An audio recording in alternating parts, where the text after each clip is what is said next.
प्रिय भक्तजन, आज हम आपके लिए एक कहानी सुनाने जा रहे हैं जिसे सुनकर आपके जीवन में खुशियां, समृद्धि और धन की बरसात होगी।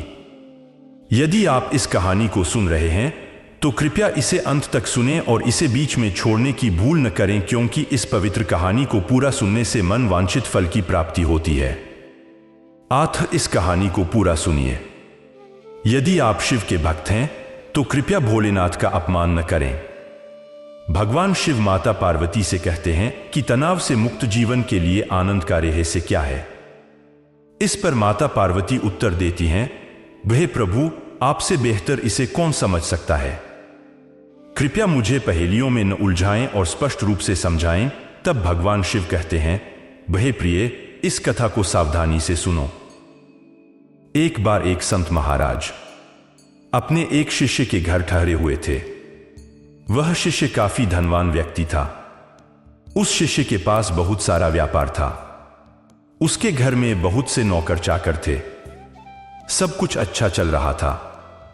संत महाराज साल में अक्सर एक बार कुछ दिनों के लिए अपने उस शिष्य के घर आकर रुकते थे, क्योंकि वह शिष्य जिस नगर में रहता था उस शहर में संत महाराज के पूज्य देवता का एक विशाल मंदिर था। इसी कारण वे संत महाराज प्रतिवर्ष दर्शन और पर्यटन हेतु आया करते थे। इस प्रकार जब भी वे मंदिर के दर्शन के लिए आते, उस शहर में अपने शिष्य के घर पर कुछ दिनों के लिए ठहरते। संत महाराज जब भी उस शिष्य के घर पर आते तो वह शिष्य बहुत ही उत्साहित और प्रसन्न होता।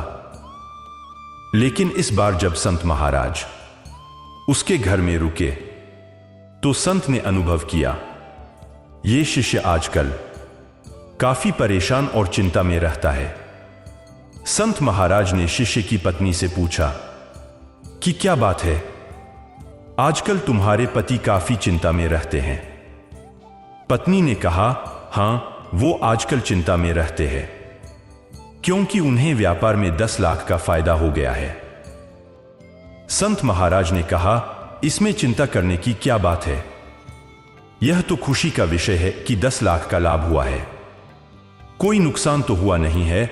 यह सुनकर पत्नी मुस्कुराई और कहा, वाह, मगर अगर आप उनसे उनकी चिंता का कारण पूछेंगे तो वे कहेंगे कि व्यापार में 10 लाख का घाटा हुआ है। यह सुन संत महाराज आश्चर्य में पड़ गए। उन्होंने कहा, यह क्या बात हुई, तुम तो पहेलियां बुझा रही हो। अभी कह रही थी कि 10 लाख का फायदा हुआ है, फिर कह रही हो कि 10 लाख का घाटा हुआ है। शिष्य की पत्नी ने हंसते हुए कहा, हां महाराज, मैं एकदम ठीक ही कह रही हूं। मेरे पति को फायदा और नुकसान दोनों हुए हैं। संत ने पूछा, यह कैसे संभव है। तब पत्नी ने उत्तर दिया, मेरे पति को 10 लाख की हानि हुई है क्योंकि उन्होंने उम्मीद की थी कि व्यवसाय से उन्हें 20 लाख का लाभ होगा, लेकिन उन्हें केवल 10 लाख का लाभ हुआ। इस कारण वह इन दिनों इस बात को लेकर चिंतित और दुखी रहते हैं कि उन्हें 10 लाख की हानि हुई है। संत महाराज को यह सुनकर थोड़ा आश्चर्य हुआ। हालांकि जब वह शाम को अपने शिष्य के साथ बैठे थे तब उन्होंने शिष्य से उसकी चिंता का कारण पूछा। शिष्य ने जवाब दिया, क्या बताऊं गुरुजी, मुझे 10 लाख की हानि हो गई है। व्यापार में 20 लाख के फायदे की उम्मीद थी, लेकिन फायदा सिर्फ 10 लाख का हुआ। यह सुन संत महाराज मन ही मन मुस्कुराए और सोचने लगे कि इस इंसान का ध्यान अपने 10 लाख के फायदे की तरफ नहीं है, बल्कि उस 10 लाख के नुकसान की तरफ है, जो 10 लाख सिर्फ इसकी उम्मीदों में था, जो वास्तव में कभी थे ही नहीं। यदि कोई व्यक्ति केवल 10 लाख रुपए के लाभ की आशा रखता है तो क्या वह निराश होगा यदि उसे केवल वही मिले? और अगर उसकी उम्मीद केवल 5 लाख रुपए की हो और उसे 10 लाख रुपए का लाभ हो जाए तो वह अत्यंत खुशी से भर जाएगा। इससे यह स्पष्ट होता है कि व्यक्ति के दुख का मुख्य कारण उसकी अपेक्षाएं और आकांक्षाएं होती हैं। लोग अक्सर बहुत बड़ी अपेक्षाएं और आकांक्षाएं रखते हैं जिन्हें वे मन में संजो लेते हैं, और जब ये पूरी नहीं होती तो वे दुखी हो जाते हैं। याद रखें कि जितनी अधिक उपेक्षा होगी उतना ही अधिक असंतोष उत्पन्न होगा। कम उपेक्षा का अर्थ है कम असंतोष। फिर भगवान शिव कहते हैं, आइए इसी संदर्भ में एक दूसरी कहानी सुनते हैं। सन्यासी एक बहुत बड़े दार्शनिक और ज्ञानी व्यक्ति थे। अक्सर दूर दूर से लोग अपनी बहुत सी समस्याएं लेकर सन्यासी के पास आया करते थे। ऐसे ही एक दिन सन्यासी सुबह सुबह अपने आश्रम के बाहर बैठे हुए थे। तभी कुछ लोग उनके पास अपने कुछ प्रश्नों के उत्तर पूछने आए।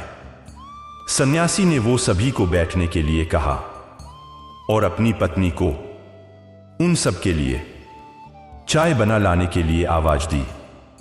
इसके बाद सन्यासी उन सबके साथ बातचीत करने में मग्न हो गए। कुछ देर बाद पत्नी चाय बनाकर ले आई। पति ने पीछे से सन्यासी को चाय ले जाने के लिए आवाज लगाई, लेकिन सन्यासी नहीं सुने। पत्नी ने 2-3 बार और सन्यासी को आवाज लगाई, लेकिन सुकरात बातचीत में मग्न थे। इस बात पर पत्नी को सुकरात के ऊपर इतना गुस्सा आया कि उसने चाय से भरी केतली को सन्यासी के सिर के ऊपर खाली कर दिया। सन्यासी का आधा चेहरा जल गया, लेकिन सन्यासी अचानक से खड़े होकर आसमान की तरफ देखते हुए हाथ जोड़ने लगे। इस दृश्य को देखते हुए आसपास के लोग भयभीत हो उठे और सन्यासी से पूछ बैठे, क्या हुआ है? और सन्यासी ने उत्तर दिया, कोई बात नहीं, मेरे चेहरे का आधा हिस्सा जलने से बच गया है, इसलिए मैं भगवान का धन्यवाद कर रहा हूं। पूरा चेहरा भी जल सकता था, परंतु उसने मुझे बचा लिया।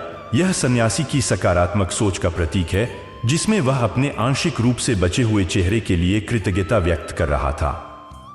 यही है सकारात्मक सोच की शक्ति, जो सिखाती है कि जो कुछ भी हमारे पास है या जो कुछ भी हमसे बचा हुआ है, हमें उसके लिए आभारी होना चाहिए, क्योंकि संभव है कि वह भी हमसे छिन सकता था। जहां एक और वह व्यक्ति उस बात को लेकर दुखी था जो उसके पास नहीं था, जो केवल उसके विचारों में था, उसकी उम्मीदों में था।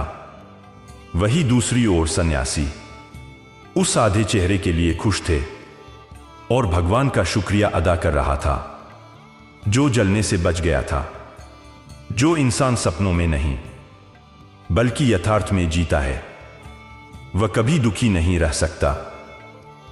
साथ ही ऐसा इंसान जो कि हर खराब परिस्थिति में भी अच्छाई ढूंढे और हर छोटी चीज के लिए भगवान का धन्यवाद करे, उससे ज्यादा संतुष्ट इंसान इस दुनिया में दूसरा कोई हो ही नहीं सकता।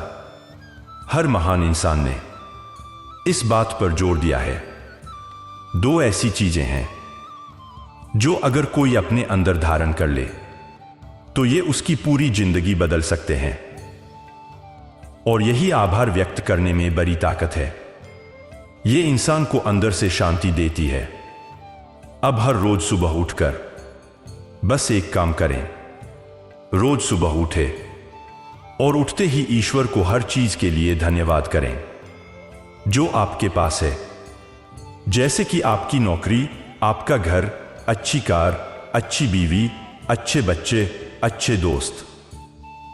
जो भी आपके पास है उसके लिए भगवान का धन्यवाद कीजिए।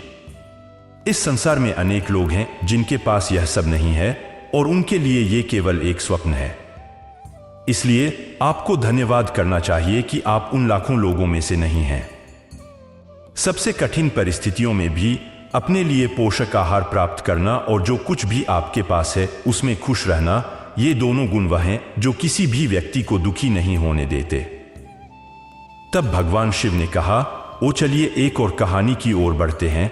एक दरवेश जिसका नाम सुखदेव था, वह अक्सर एक ही मार्ग से गुजरा करता था। एक दिन उस मार्ग पर एक पत्थर से उसका पांव टकरा गया और पूरा पांव खून से लथपथ हो गया। लेकिन सुखदेव वहीं बैठ गया और हाथ जोड़कर भगवान का शुक्रिया अदा करने लगा। उसके कुछ मित्र भी वहीं थे। यह देखकर वे हैरान हुए और बोले, ए सुखदेव, क्या तुम पागल हो गए हो? हमने आज तक किसी ऐसे व्यक्ति को नहीं देखा जो चोट लगने पर भी भगवान का धन्यवाद करे।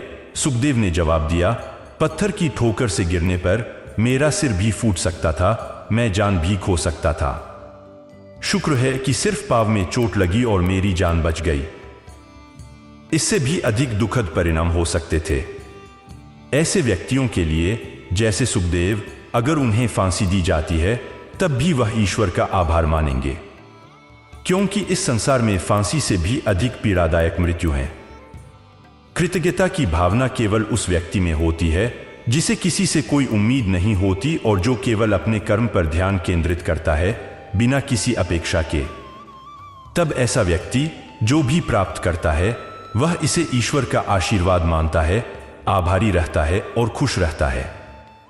आभार व्यक्त करने में एक विशेष शक्ति होती है। यह कहकर भगवान शिव इस कथा को समाप्त करते हैं। आशा है कि यह वीडियो आपको पसंद आया होगा। यदि आप शिवजी के निष्ठावान भक्त हैं तो कृपया चैनल को सब्सक्राइब करें, वीडियो को लाइक करें और कमेंट्स में हर हर महादेव लिखें।